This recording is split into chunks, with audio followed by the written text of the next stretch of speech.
Hello everyone, আমি পম্পা আর welcome to another blog. তো এখন আমি বিকেলবেলা করে এইভাবে বরফ জমাচ্ছি। তো আমি দেখেছিলাম যে এই টাইপের একটা আইস রোলার পাওয়া যায় মার্কেটে, বাট সেটার অনেকটা দাম, তাই জন্য আমি এরকম একটা জুগাড় বানিয়ে নিয়েছি। তো মানে ছোটো ছোটো বরফ দিয়ে যদি ফেসের মধ্যে ঘষো না, ব্যাপারটা অনেক মেসি হয়ে যায়। এভাবে একটা বড় সাইজে করে নিলে আর তারপরে একটা টাওয়াল নিই, টাওয়ালের একটা সাইড দিয়ে বরফটা ধরি আর সুন্দরভাবে ঘষছি, তাহলে হচ্ছে কি যে অনেক মানে ভালোভাবে করা যায়। বাট এই জিনিসটা আমি করে দেখছি যে সত্যি ভীষণ ভালো কাজ করছে। প্রচুর পরিমাণে আমার ফেস অয়েলি হয়ে যাচ্ছিল, ঘাম প্রচুর হতো, আর না ট্যানিং তো আমার জানোই প্রচুর হয়, তো তখনের জন্য খুবই ভালো। বাট হ্যাঁ, কিছুক্ষণ যতক্ষণ তুমি করছো 2-3 ঘন্টা সুন্দর থাকছে, তারপরে আবার প্রবলেমটা তো হচ্ছে। তো এখন যেহেতু রিসেন্টলি করা শুরু করেছি, তাই হোপ প্রতিদিন যদি আমি কন্টিনিউ করি আমি একটা ইমপ্রুভমেন্ট আমার স্কিনে দেখব। তো যাদের এই টাইপের প্রবলেম আছে যে প্রচুর ট্যানিং হয়ে যাচ্ছে বা প্রচুর ঘাম হয় বা গরমকালে স্কিনটা যেন কেমন একটা হয়ে যায়, তাদের জন্য কিন্তু এটা খুবই ভালো। আর জুগারটা যেটা তোমাদের দেখালাম, তোমরা নর্মাল বাটিতেও বসিয়ে নিতে পারো আর করতে পারো।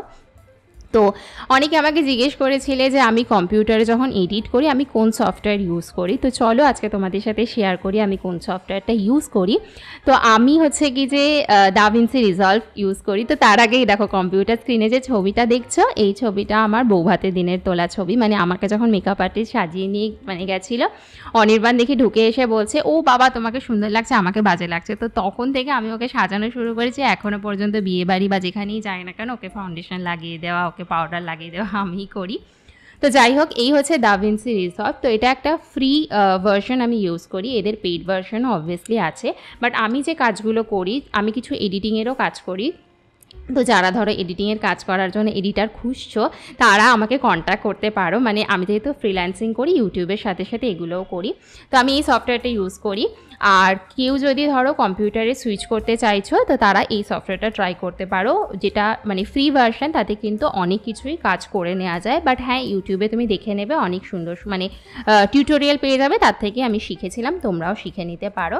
তো এডিট করতে করতে অলরেডি 9:30 বেজে গেছে। আর তোমাদেরকে বলেছিলাম যে আমি রুটি মানে আমার বলা থাকে আমি রুটি বানাই না এত গরমে। তো রুটি দাদা দিয়ে গেল, আর আজকে বানাবো দই ভিন্ডি।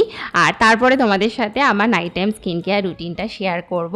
তো ভিন্ডিগুলো বেসিক্যালি মানে নষ্ট হচ্ছিল, অনেক দিন আগেই কেনা হয়েছে, বাট কিছু বানানো হয়নি, তাই জন্য ভাবলাম আজকে দইও আছে, দই ভিন্ডিও আছে, মানে দই আছে, ভিন্ডিও আছে, দই ভিন্ডি বানিয়ে নিই। তো সেটাই তোমাদের সাথে শেয়ার করব। তো অনেক সময় না মানে আমি জানি অনেকে জানে, বাট আমি মায়ের থেকে জেনেছি, তাই জন্য বলে দিলাম। তো ভিন্ডি কখনো কেটে ধোবে না, আগে ধুয়ে ভালো করে মুছে ড্রাই করে তারপরে কাটবে। তো এখানে আমি ভিন্ডিগুলোকে 2 টুকরো করে কাটছি আর মাঝখান থেকে একটু করে চিড়ে দিচ্ছি। আর তারপরে একদম ছাকা তেলে ভিন্ডিগুলো সুন্দর লাল লাল করে আমি ভেজে নেব। তো আমার ভিন্ডি এখানে ভাজা হয়ে গেছে। তারপরে আমি সেম তেলের মধ্যে একটুখানি হিং দিয়েছি আর তারপরে পেঁয়াজ দিয়েছি। যেহেতু আমার কাছে জিরে শেষ হয়ে গেছিলো, তোমাদের কাছে যদি জিরে থাকে মানে জিরে দিতে পারো, আমি আর রাত্রিবেলা কোথা থেকে আনবো, তো আমি জাস্ট ওই আর কি ওইভাবেই কাটিয়ে দিয়েছি। তো পেঁয়াজটা হালকা হালকা একটু ভাজা ভাজা হয়ে গেলে তার মধ্যে দিয়েছি হলুদ গুঁড়ো, লঙ্কা গুঁড়ো, জিরে গুঁড়ো, নুন, চিনি আর একটুখানি গরম মশলা গুঁড়ো আর একটু টমেটো, এটা দিয়ে সুন্দর করে ভেজে নেব। তারপরে গ্যাসটা কিন্তু আমি অফ করে দিচ্ছি। আর এখানে আমি দই নিয়েছি, দইটা সুন্দর করে ফেটিয়ে নিচ্ছি। তো অনেকে যখন দই অ্যাড করো রান্নার মধ্যে, দইটা দেখবে ফেটে যায়। তো এটা আমি ইউটিউব থেকে শিখেছিলাম যে গ্যাসটা অফ করে একটু ঠান্ডা করে তারপরে দইটা অ্যাড করলে দইটা ফাটে না। তো এখানে দইটা আমি সুন্দর করে ফেটিয়ে নিয়েছি, তার মধ্যে একটু জল অ্যাড করে দেব। আর এটা করতে করতে ওই কড়াটা একটু ঠান্ডা হয়ে গেছে, এবারে আমি দইটা অ্যাড করে নেব। আর তারপরে কড়াটা মানে গ্যাসটা জ্বালিয়ে নিলাম। এরপরে এটা একটুখানি ফুটে এলে এর মধ্যে আমি ওই ভাজা ভিন্ডিগুলো দিয়ে দিয়েছি আর এরপরে ভালো করে ফুটাবো। তো যদি কেউ ভাতের সাথে খাও তাহলে একটু ঝোল ঝোল রাখতে পারো, আমি যেহেতু রুটির সাথে খাবো তাই জন্য আমি সুন্দর করে মাখা মাখা করে নিয়েছি। তো চলো আগে ডিনারটা কমপ্লিট করি, তারপরে হচ্ছে স্কিন কেয়ারটা দেখাবো। তো এখন এত গরম পড়েছে না, বিশ্বাস করো টোগো নিজের হাতে খেতে চাইছে না। এটা নয় যে ও নিজের হাতে খায় না, বাট এই নিয়ে ওর 3rd টাইম মানে গরমকালে আমি দেখলাম যখনই অতিরিক্ত গরম পড়ে ওর একটু প্যাম্পার বেশি হয়ে যায়, ওকে এখন খাইয়ে দিতে হয়, আদারওয়াইজ ও খাবে না, হ্যাঁ বসে থাকবে। আর বাড়ির বাচ্চা যদি না খায় নিজেরা কী করে খেয়ে নেব। তো যাই হোক, ওর প্যাম্পার করতে ওকে দিই, ও যতটুকু খায় তারপর আমি একটু ওকে মানে জাস্ট মুখে দিয়ে দিলে ও খেয়ে নেয়। তো এটাই করলাম। আর এখন হচ্ছে টোগো আর টোগোর বাবা একটু খেলা করছে, ততক্ষণে যেগুলো খাবার বেঁচেছিল সেগুলো আমি ফ্রিজে রেখে দিলাম। আর ডাস্টবিনটাও আমি কিন্তু রাতেই বার করে দিই। তো চলো আগে টোগোকে ঘুরিয়ে আনি, তারপর বাকি জিনিসটা তোমাদের সাথে শেয়ার করছি। তো টোগোকে ঘুরে আসা হয়ে গেছে। তো স্কিন কেয়ারটা কিন্তু এখন আমি ভীষণই লাইট রাখি, এত গরমের মধ্যে বেশি কিছু স্কিনে মাখি না। তো যেটা যেটা আমি মাখি সেটাই দেখাচ্ছি। তো ফার্স্টে এটা হচ্ছে একটা ক্লিনজিং মিল্ক আয়ুরের, সেটা নিয়ে আমি খুব সুন্দরভাবে আমার ফেসটাকে ক্লিন করি। মেকআপ করি, মেকআপ না করি, নর্মাল এভরি সিঙ্গেল ডে কিন্তু আমি এভাবে ফেসটাকে ডিপ ক্লিন করি। তো এখানে যে প্রোডাক্টগুলো দেখাচ্ছি তোমাদেরকে সেটাই ইউজ করতে হবে, নট নেসেসারি, বাট যে কাজটার জন্য দেখাচ্ছি সেম কাজের অন্য প্রোডাক্টও কিন্তু ইউজ করতে পারো। মানে ক্লিনজিং মিল্কের জায়গায় কোনো ক্লিনজিং বাম ইউজ করতে পারো, বা এই টাইপের যেগুলো ডাবল ক্লিনজিং হয় সেরকম কিছু একটা।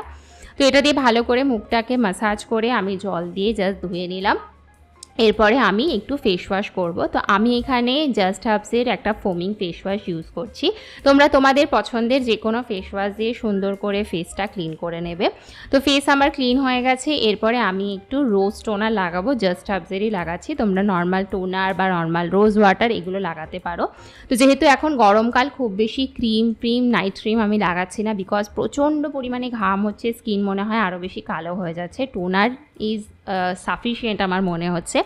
তো যতক্ষণ টোনারটা স্কিনের মধ্যে শুকনো হচ্ছে, স্কিনের মধ্যে অবশ্যই শুকনো হতে দেবে, ততক্ষণ একটুখানি হেয়ার কেয়ার করে নিই। তো তোমাদেরকে অনেক দিন আগে একটা ভিডিওতে বলেছিলাম আমি একটা হেয়ার কেয়ারের একটা প্রোডাক্ট ইউজ করছিলাম। তো সেই প্রোডাক্টটা হচ্ছে এইটা, পিলগ্রিমের হেয়ার গ্রোথ সিরাম। তো এটা আমি সপ্তাহে 3 দিন কি 4 দিন ইউজ করি। জাস্ট আমার সামনের দিকটাতে একটু চুল কম রয়েছে, সেই পোর্শনে মানে ড্রপার রয়েছে, ড্রপার দিয়ে লাগিয়ে সুন্দর করে হাত দিয়ে ম্যাসাজ করে নিই। আর তারপরে কিন্তু আমি একটা জিনিস প্রতিদিন করি, এই টাইপের একটা প্যাডেড ব্রাশ বা প্যাডেল ব্রাশ কিছু একটা বলে, প্যাডেল ব্রাশ আই থিঙ্ক বলে, সেটা দিয়ে খুব সুন্দরভাবে পুরো চুলটাকে আমি আঁচড়াই, মানে নিচ থেকে উপর থেকে সব জায়গা থেকে। এতে না যদি তোমাদের হেয়ার ফলের প্রবলেম থাকে বা হেয়ার ড্রাই হওয়ার প্রবলেম থাকে, সেই প্রবলেমগুলো যাবে। কারণ তুমি যখন এই টাইপের ব্রাশ দিয়ে ভালো করে চুলটাকে আঁচড়াবে, তোমার ব্লাড সার্কুলেশন বাড়বে, এতে তোমার হেয়ার ফল দেখবে আস্তে আস্তে কমে যাবে, আর হেয়ার গ্রোথও তোমার আস্তে আস্তে চালু হবে। বাট একটা জিনিস আমি দেখছি, আমার চুলটা একটু ড্রাই হয়ে যাচ্ছে, সেটা কেন হচ্ছে আমি এক্স্যাক্ট বুঝতে পারছি না, বাট সেটাও আমি একটু রিসার্চ করে দেখব, আর যদি আমি সলিউশন পাই অবশ্যই তোমাদের সাথে শেয়ার করব। তো এই জায়গায় আমার অলরেডি ফেসটা ড্রাই হয়ে গেছে। এরপরে আমি জাস্ট একটা জিনিস লাগাবো, সেটা হচ্ছে জাস্ট হার্বসের একটা নাইট ক্রিম। তো নাইট ক্রিম না, সরি, আন্ডার আই জেল। তো এটা নট দ্যাট নেসেসারি, আমার মনে হয় না যে খুব বেশি কাজ করে। আমি পিয়ারে পেয়েছিলাম, তাই জন্য জাস্ট শেষ করতে হবে তাই আমি লাগাই। কারোর জন্য কাজ করতেও পারে, আবার মানে ট্রাই করতে পারো অন্য কোনো আন্ডার আই জেলও ট্রাই করতে পারো। তো সেটা দিয়ে হালকা ম্যাসাজ করলাম।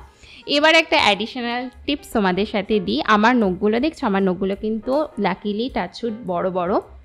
তো যাদের নখ বড় হয় না, তারা রাত্রিরে শোয়ার সময় একটুখানি ভেজলিন নিয়ে ভালো করে নখে, মানে নখের গোড়া এবং নখের টিপস যেগুলো রয়েছে সেটাতে হালকা মানে ম্যাসাজ করে নিতে পারো। আর সেই ভেজলিনটাই মানে যেটুকু হাতে বাঁচলো সেটা মানে আই ল্যাশে লাগিয়ে নিতে পারো, আর একটু আইব্রোতে লাগাতে পারো। দেখবে নখও অনেক স্ট্রং হবে, তাড়াতাড়ি বাড়বে, আই ল্যাশগুলো স্ট্রং হবে, সেটাও কিন্তু তাড়াতাড়ি বাড়বে।